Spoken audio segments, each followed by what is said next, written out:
Congratulations everybody, हमारा Chandrayaan 3 mission successfully आज शाम 6:04 पर मून के ऊपर लैंड कर गया है, या फिर हम कहें कि हमारा विक्रम लैंडर ठीक ठाक चांद के ऊपर पहुंच गया है। अब हमारा झंडा, हमारा निशान चांद के ऊपर है। लेकिन अगर आप लोग इनके बारे में जानना चाहते हैं कि चंद्रयान 3 वहां तक कैसे पहुंचा, तो ये कहानी आज से कई साल पहले शुरू करनी पड़ेगी। ये कहानी शुरू करनी पड़ेगी 22 अक्टूबर 2008 से, यानी हमारे चंद्रयान 1 से, जिस सपने के साथ हमने चंद्रयान 1 को लॉन्च किया था, यानी चांद तक पहुंचना, उस सपने से। सतीश धवन स्पेस सेंटर से 22 अक्टूबर 2008 को लॉन्च हुआ चंद्रयान 1 मिशन, अपने साथ 100 करोड़ भारतीयों का भार लेकर, उनकी उम्मीदें लेकर चांद की तरफ। किसी ने नहीं सोचा था कि हम पहुंच पाएंगे। पश्चिमी देशों ने, हमारे पड़ोसियों ने, किसी ने भी नहीं। लेकिन हमें अपने साइंटिस्ट पर भरोसा था, हमें भरोसा था कि हम पहुंच जाएंगे। और फिर वो दिन आया 8 नवंबर 2008।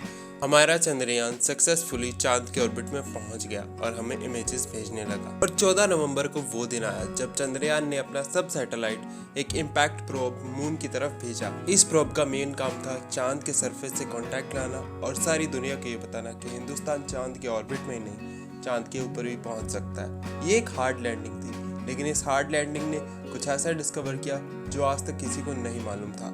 इस इम्पैक्ट के बाद जो डेब्रीज उड़ी, उसमें था वाटर, यानी हमने ये डिस्कवर किया था कि चांद के साउथ पोल के ऊपर पानी है।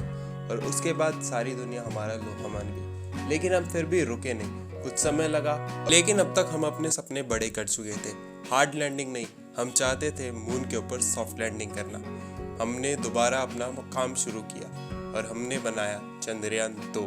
हमारे चंद्रयान 2 का काम था मून का ऑर्बिट करना और सॉफ्ट लैंडिंग की ट्राई करना अपने विक्रम लैंडर के साथ। पूरे 11 साल के बाद 22 जुलाई 2019 को लॉन्च किया चंद्रयान 2 मिशन। सबको ये लगा था कि इस बार तो हम कामयाब हो ही जाएंगे। हमारी उम्मीदें पहले से ज़्यादा बढ़ चुकी थी, लेकिन शायद किस्मत को कुछ और ही मंजूर था।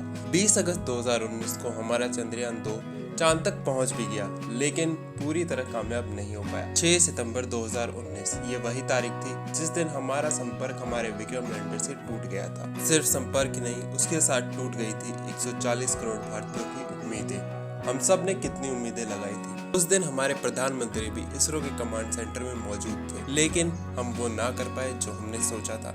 लेकिन हम पूरी तरह से नाकामयाब नहीं थे। हमारे चंद्रयान 2 के ऑर्बिटर ने हमें बहुत सारी इन्फॉर्मेशन भेजी थी, जैसे कि मून का एटमॉस्फेयर कैसा है, मून की टोपोग्राफी कैसी है, और हमारी लैंडिंग साइट की कुछ इमेजेस भी, जिससे हमें आगे बढ़ने की और उम्मीद मिली। हमारे पास अब इतना डेटा था कि हम अपनी अगली लैंडिंग को पूरी अच्छी तरह से प्लान कर पाए। और वो प्लानिंग थी चंद्रयान 3 मिशन की, क्योंकि हमने हार मानना छोड़ दिया था, हमने किसी से पीछे रहना छोड़ दिया था। हमने तैयारी करनी शुरू की और फिर तारीख आई 14 जुलाई 2023। 2008 से लेकर आज तक जो भी हमने सीखा था, जितना भी हमारे पास डेटा था और जितनी भी हमारे पास जान थी, हमने इस मिशन में सब कुछ लगा दिया।